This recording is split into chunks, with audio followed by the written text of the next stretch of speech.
Shoot him, back shoot. Good kill, good kill. Hey, good kill. The R-37M, or AA-13 Arrow, is a Russian hypersonic air-to-air missile. The R-37 was developed from the R-33, originally seen on the MiG-31 Foxhound. The missile was designed in the early 1980s and was first fired in 1989. Testing of the R-37 continued through the 1990s, and in 1994, a trial round scored a kill at a range of 162 nautical miles, or 300 kilometers. The max range of the R-37 depends on the flight profile, anywhere from 80 nautical miles for a direct shot, all the way up to 215 nautical miles or 400 kilometers if the missile is using its cruise glide profile. It's also worth noting that the missile is capable of a hypersonic speed of approximately Mach 6, but keep in mind these are the publicly available numbers and the real ones probably differ from these, and the exact numbers are obviously classified. The program was originally dropped around 1998 on grounds of cost. Work on the missile appears to have restarted in late 2006 as part of the MiG-31 BM program to update the Foxhound with a new radar and ground attack capability. The R-37 hypersonic missile will be carried by modernized versions of MiG-31 interceptors and the Sukhoi 35S and Sukhoi 57 multi-role fighters. As of 2018, the R-37M had finished its operational validation tests and entered service with the Air Force of the Russian Federation.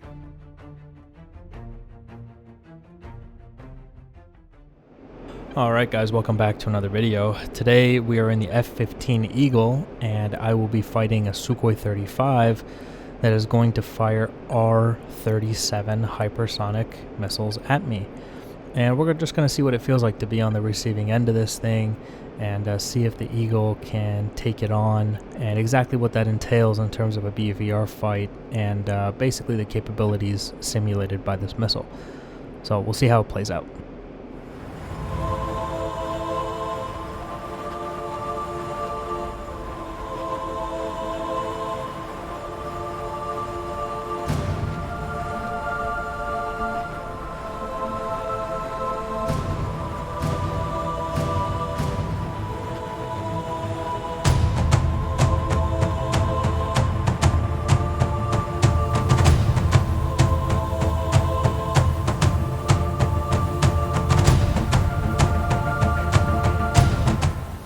Now, from my understanding of this missile, it's not designed to hit fighters.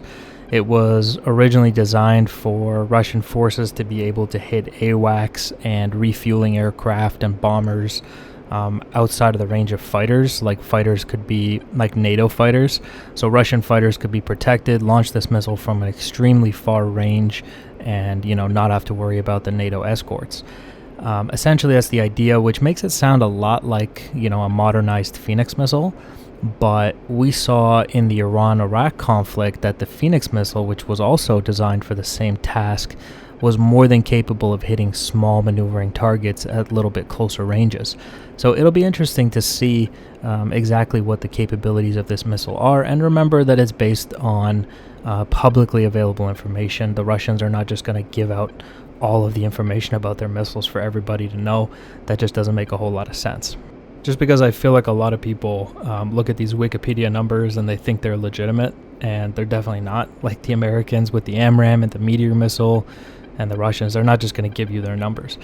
So here we are, we're getting locked by the Sukhoi 35, and I don't have him on radar quite yet, which is a problem. That's a very big problem. He's probably up high to increase the probability of kill. He wants to send that missile through thin air, and I still don't have him here.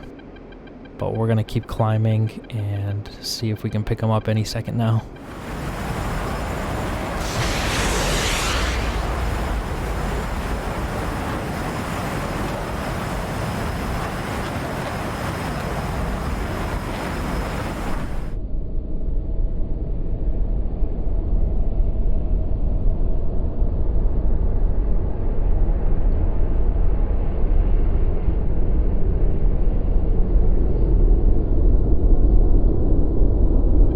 Okay, he fired, which is a very big problem. Now, I think he's pretty far. Yeah, I have him on radar here. Looks like he's just outside of 60 miles now. 61 miles. Fox 3 at 60 miles, but we're going to send a second one just to make sure, because that's a max range shot. And we're going to dive. Fox 3 and dive.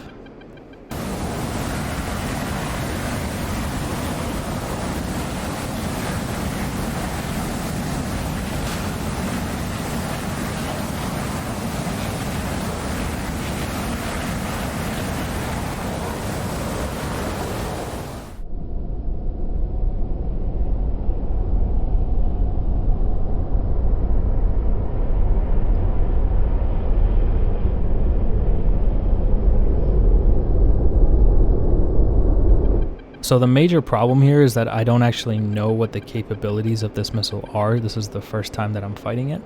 And if you don't know what the capabilities are, you don't know how to defend it. And that's really the reason why they're not handing out information to everybody about their missiles, right? The Americans, the French, the Russians, exact same thing. I'm going to basically treat it like an MRAM. So I'm diving down into thicker air, and I have an offset to the right here, hopefully to pull the missile away. And crank it away.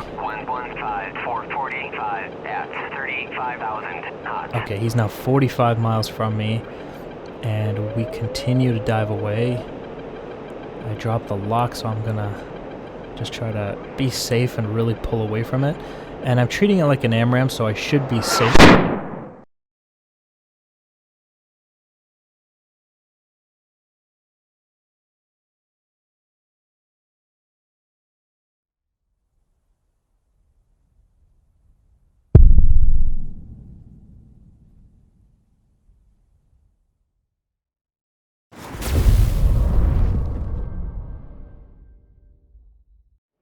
Alright, cool. So I got disintegrated by the R-37 in the last round.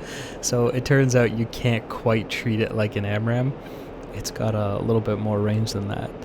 So, you know, hard lesson learned, I guess. And so that Su-35 is actually flown by Longshot. And since I brought him out for the F-22 video, and I flew the F-22 and I kind of beat him up, I think he has been on a mission to try to find different ways to deal out some disrespect. And like last time he hit me in the face with the R-73 in the Viper fight, and then this time he disintegrated me with the hypersonic missile. And I feel like it's one thing to hit a guy in the face, but to vaporize him is like a different level of disrespect, you know? So I'm going to try to defend a little bit harder this time and try to not eat another R-37 to the face. And we'll see how it plays out.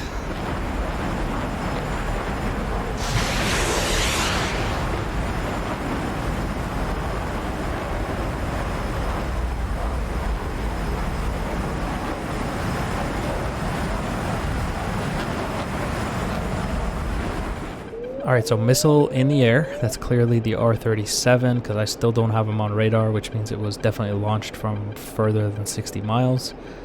And I guess the Su-35 has a really nice radar because he's seeing me and locking me before I see him. And he should show up. There he is on radar. I'll lock him up. And we'll go to 60-ish right here, Fox 3.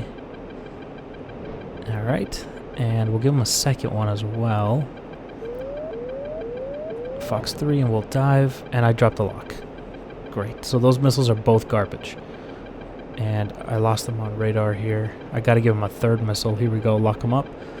Fox 3 again. I gotta throw something at him. I can't just let him push me without a missile to defend.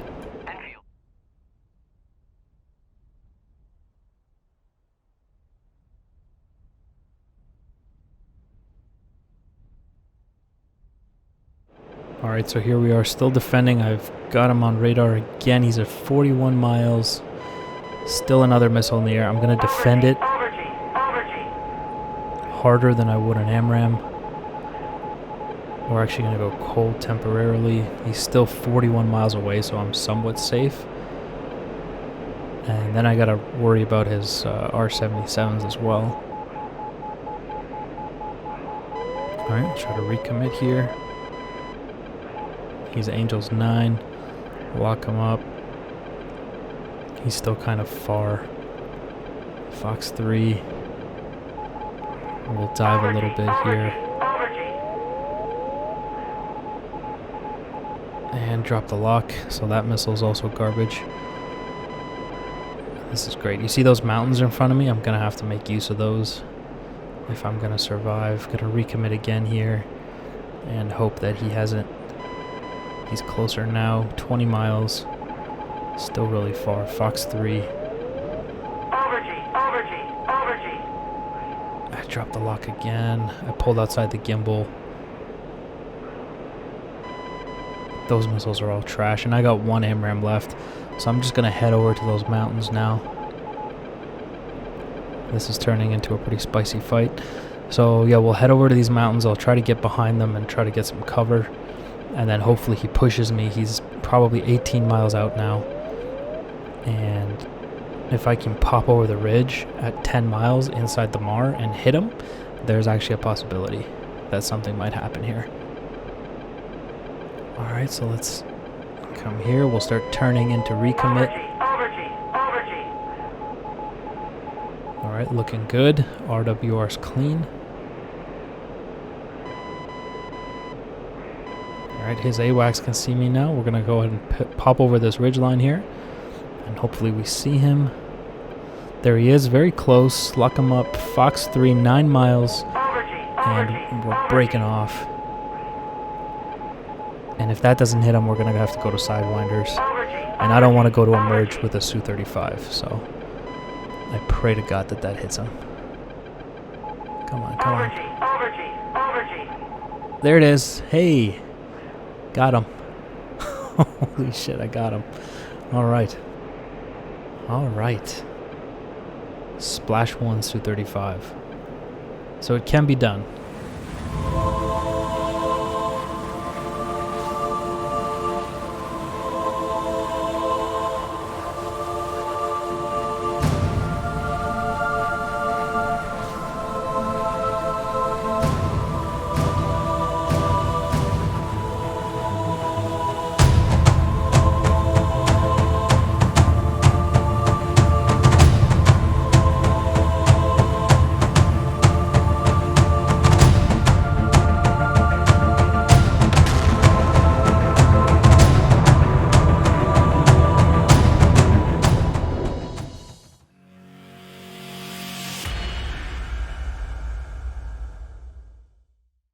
Alright guys, so let's discuss the first round here of Tacview. So I think this is the round where I get vaporized by this thing.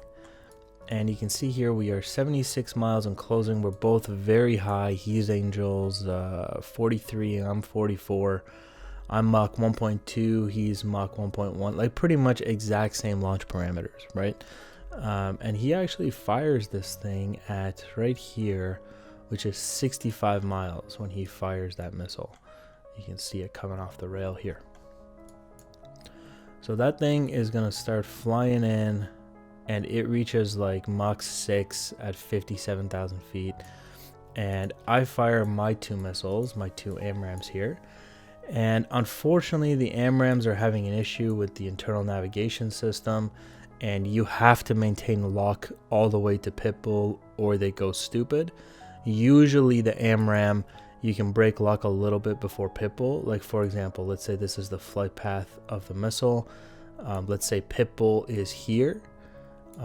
You can usually break lock maybe like over here somewhere, and the missile will still find him. But right now, if you break lock here, this missile goes stupid. So you have to get it to pitbull in order for it to track the rest of the way. And so that's essentially what I was trying to do here. So I got my two missiles off and I'm diving. I'm maintaining the lock. You have to put them on a gimbal, which is why you see me cranking away and diving down. So I'm dragging that missile into dense air and I'm trying to offset to make it turn. If you can make missiles turn, you can bleed their energy. And unfortunately, I think the mistake here was that I stayed, or like once the crank was finished, I kind of turned back in. I should have broken away to be safe, but I didn't. And so I guess I got a little bit too aggressive. And then this thing comes and smokes me at Mach 3. And both of my AMRAAMs didn't track him. So that's how I got vaporized. Let's look at the next round. Alright, so this round should be a little bit more interesting. This is the one where I kill him. And it's a nice demonstration of really why countries keep their missile numbers classified. It's because of this. If you know the numbers, if you know where to defend and you know how high it goes exactly and how fast it goes exactly, you can figure out what the missile can do and then you can defend it. So neither the Russians, the Americans, the French, or anybody who's building missiles out there, the Chinese, nobody's putting exact statistics of their missiles on Wikipedia. You know, so when you read these Wikipedia numbers, R-37 has a range of 400, probably not. Okay, like be pretty stupid of Russia to tell you exactly what the range is. So keep that in mind when you read those statistics online. Right here we have a 71-mile launch. This time I kind of, you know, I got a little bit more of a handle against this thing. And so this one, remember how these two broke lock? So these two are completely garbage. They're going to continue straight like that into the atmosphere. This third one, I think that one had a track for a little bit. So that one was all right. And his is coming in here. You can, like, look at how fast it comes in.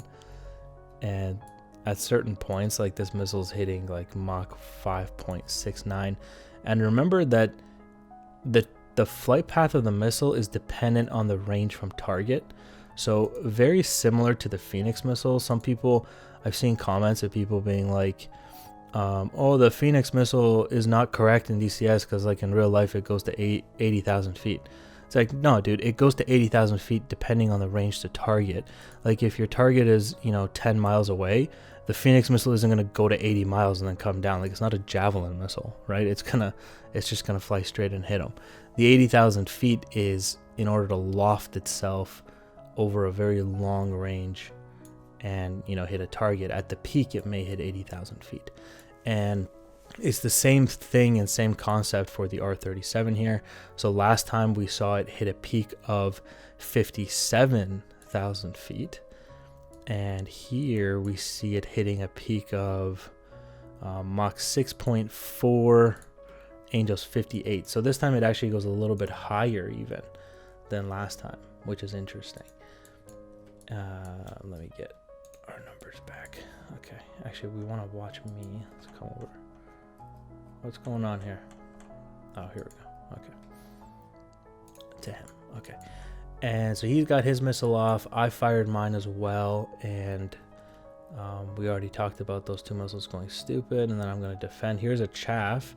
This time I chaffed out. I'm not used to using countermeasures. I definitely should have used it first time too. If you don't know the ranges of the missiles, you should use countermeasures. And so here, remember how last time we dove down and then I recommitted this way and got killed? Well, this time we learned from that, right? So instead of, you know, we come down and we start turning away. This is a slightly more defensive posture. And that really is what saves my life against that thing right there. I should really have been vaporized a second time. So he fires a second one actually here. And it comes, actually tracks pretty nicely. But because he's so, oh, no way. We shot down his second R-37. Mach 2, Mach. I wonder if it would have had the speed to hit me. You know? It's 3 miles away. Mach 2.5. Yeah, it probably would have hit me. That probably would have hit me. And that AMRAAM saved my life. That AMRAAM saved my life. Wow. So then I turned back in, none the wiser, like thinking, oh, I'm so good, I can defend these hypersonic missiles now. So, so I fire another one. This one I pull out the gimbal, and therefore that missile is stupid because the INS thing that I already explained. Yeah, it's completely stupid. So yeah, it has no idea what it's doing. And then I'm making a run for these little hills over here at this point. And this is the R-37, or sorry, R-77 M's, I believe. I don't think those are the in-game R-77s. But just because he's low and he's firing them, this is, you know, what's happening is the missiles aren't going that far, and so he needs to close in. And I'm like, all right, if I can hide behind these mountain ridges and hope that he continues to press me, if I can get 10 miles away from him, I might be able to hit him with my AMRAAM. And so that's essentially what happens here is we peek over the top of this ridge line and we see our bandit very close. Here's 9 mile separation, Fox 3. That missile is now pitbull. It basically comes off the rail pitbull because we're so close. And I break away, and the reason I'm breaking away is because this is the MAR, right? This is 10 miles. This is effectively the MAR. We're at 7 now, but this missile was launched at 10, or sorry, 9 technically. 10 is the MAR, but 9 is acceptable, and you're going to turn away. You're not going to trespass the MAR, and he is still nose hot because he's having trouble getting the lock because he didn't expect me to pop over that ridge line when I did, right? So I had a little bit of an advantage there, and he's over flat terrain. There's nowhere for him to hide, so I really caught him with his pants down here, and that missile just goes ahead and hits him here at Mach 2 point, looks like 2 point, exactly 2.0 Mach. That's gonna smoke him. All right, so that's gonna be the video for today. Big thank you to Longshot for helping out with this video, and don't forget to check out his channel. Thanks guys, and I'll see you in the next one. Bye.